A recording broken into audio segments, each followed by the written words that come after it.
Hello and welcome back. This is ProTaleDev back with another crystal sales video, and this is day 6 I believe. So this is going to be a bit tricky because basically before this day, before day 6, after day 5, there was a lot of stuff going on in the real world, and so I unfortunately had to take a break from working on this. But I'm back now, and what I decided to do for the 6th day is to try and get some of the more crucial parts of the game finished, so that basically the 7th day would be a lot easier. I'd be able to basically do the last finishing touches on it and do a bunch of testing, because I feel like I'd have to do a lot of testing to try and make sure this game works and play it for quite a long time, because it's kind of quite a long-winded game to try and get to the finish. Now, one of those features that I'm talking about is the main menu. So right here we have the main menu, and essentially this is going to cover quite a lot of the time that I spent on the 6th day trying to get this main menu finished.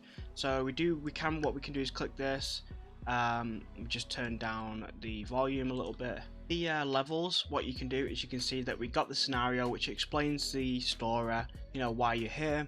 And then we have the difficulty levels, the different worlds that you can join with their own specific dangers. So minimal danger, there's fewer world events, which are the random spawning creatures and things like sharks and whales and stuff.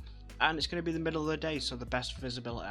That's the easy difficulty. So the dangers encompass everything from hunger to temperature to all sorts of different things. Next is obviously the more common world events, and then it's going to be morning time, so a little bit less visibility, but still okay. It's going to be a bit of fog, that's going to be somewhat heavy, and it's going to obscure some islands that are really far away, as opposed to the middle of the day where you can probably see islands from as the furthest distance. It's going to cut that distance in half. And then we have the hard difficulty, where we're going to have high danger, so much quicker hunger, frequent world events, and nightfall, so it's going to be nighttime, so the lowest visibility on the map. The next thing I worked on is the settings. So right here we got our settings, graphics, and we've got our 4 different graphics that we have: low, medium, high, and then ultra. This was really important to try and get these settings in, mainly because the player, because the map is so big, the map can be a little bit laggy, especially on the higher settings, and so the player should be able to have control of lowering that settings if they need to. It makes a lot easier for me when it comes to trying to get the lighting better. In terms of time, I just don't have the time to optimize everything, especially when it comes to lighting, and so this just makes it a lot easier for me. Then next we have the resolution, which is the different resolutions all in an array, just so that the player can pick whichever one they want.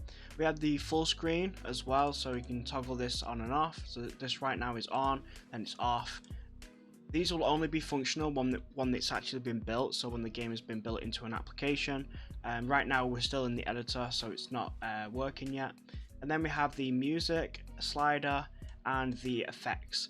At the moment, this is just both of them are just connected to the volume, and it's not fully functional yet. That's because I still am looking for some music for the main menu and some music for in-game. That's going to be kind of like distant, at least in the levels. I want it to be somewhat in the background, and then we've got this area is going to have a much heavier music to it. Next thing I did was the controls. I added a little bit of extra here, so these are the keys. So inventory, crafting, pause menu, the pickup item, jump, walk around, look, and then we have all the controls in the style of a key on a keyboard, just to make it a little bit more visually appealing.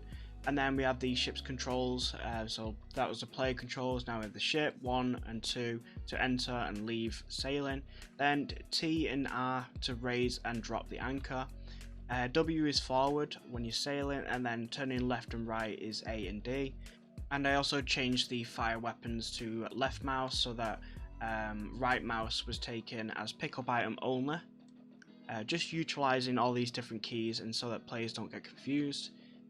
Next is the credits, and of course I always have credits in here for all the asset packs I use, and as well as an introduction to what I've done. So yeah, game designer was me, and then we have the game engine used, Unity, and then the message to the people playing. I usually like to have that as well at the end of the game or in a credits section, so that the player isn't forced to have to look at credits.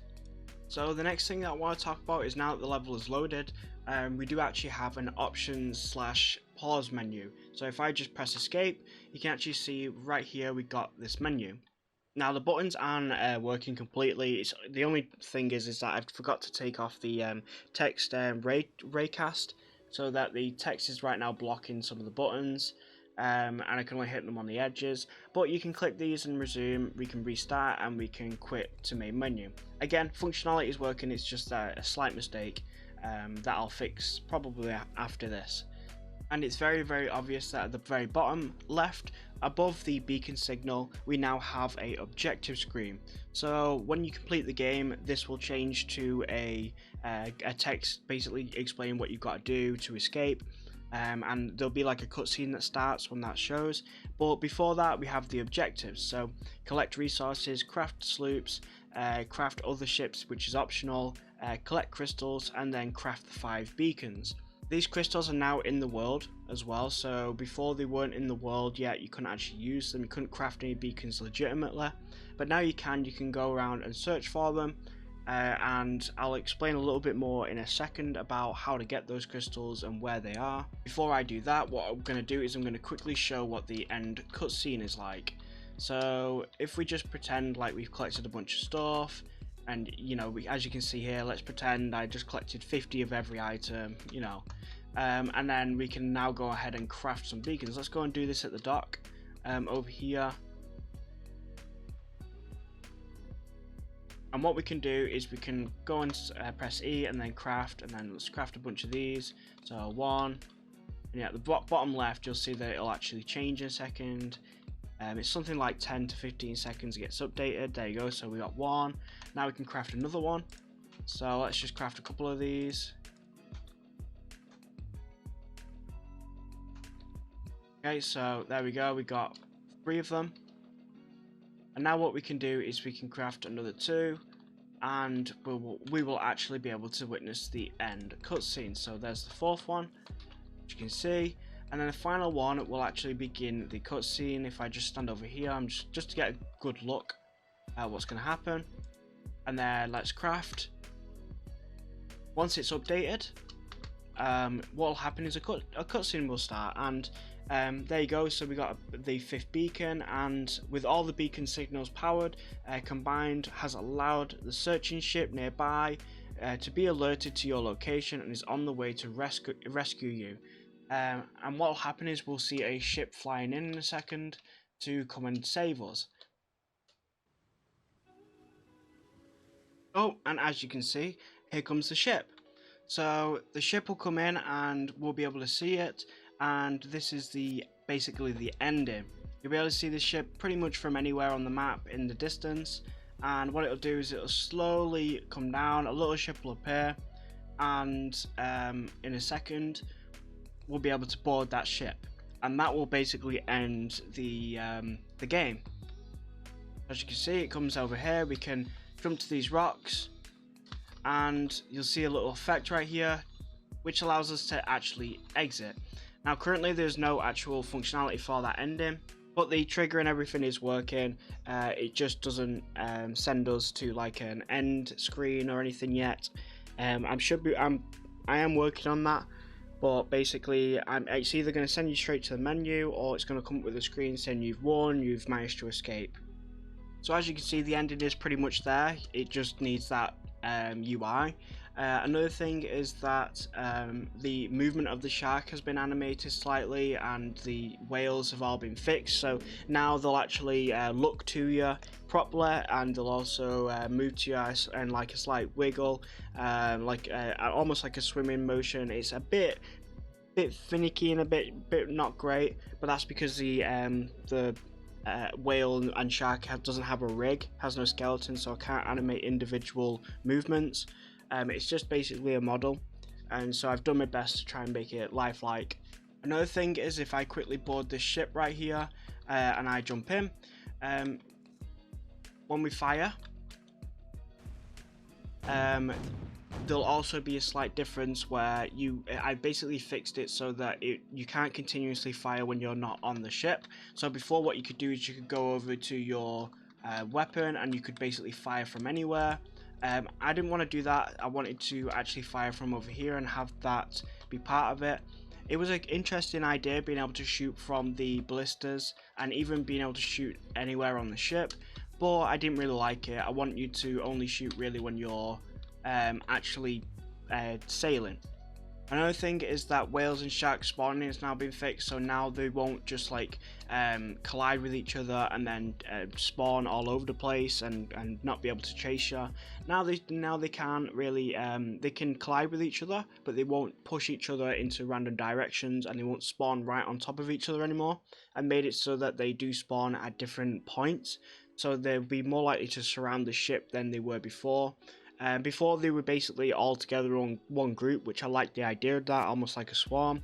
However, it meant that all the player had to do was aim in that direction and they would most likely hit most of them. So now they should spawn all the way around the ship.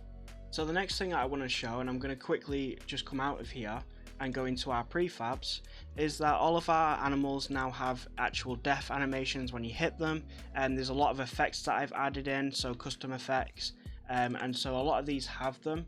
So we got right here, you have the standard explosion, which I've already shown. So for example, if we go to impact, which is what hits them, we have our different effects right here.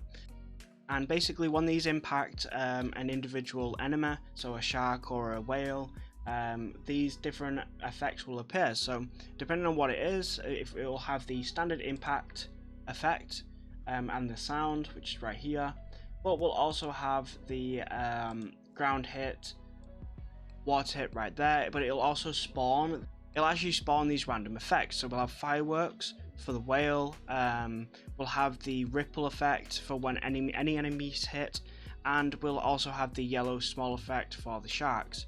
So these effects will play depending on the type of enemy, and the water ripples will just show a little bit of an effect from where that enemy was killed. And that's just one example of the effects that I've added in the game. There's a bunch of others, including on the event. So if I quickly show the events, right here, you'll be able to see that we do have water ripple and we do have like the splash effect. Let me just quickly get rid of all the icons right there. And as you can see, these two effects will basically play. And it just shows you where it is when you're coming up to it. We also do have some more sound effects like the earthquake and stuff that do play in specific order now. And that's just some of the examples of the effects. So while looking at prefabs, we can also look at our jump puzzles that we've got. So we have our 3 different jump puzzles that I've trialed them and tested them, and they're fine. And basically these are just rocks that I found in the world. On top of these will be the crystal, just 1 crystal in total, so there'll be 1 there, then we have 1 on here, and we have the final one right there. And essentially the player's going to have to try and jump up to these and work their way around. It's not too bad, it's not too crazy, but the player will have to keep an eye out for them. If we come out into the overworld right here, into the actual scene, you'll see that these are dotted around. So we do have 1 like right here, we do have 1 over here, and there are a bunch all the way around. Another thing to mention is that the map is now much smaller because it was taking a very long time to travel around. So that's going to be it for the 6th day. This has been Crystal Sails and ProTaleDev, and I will see you next time for the 7th day.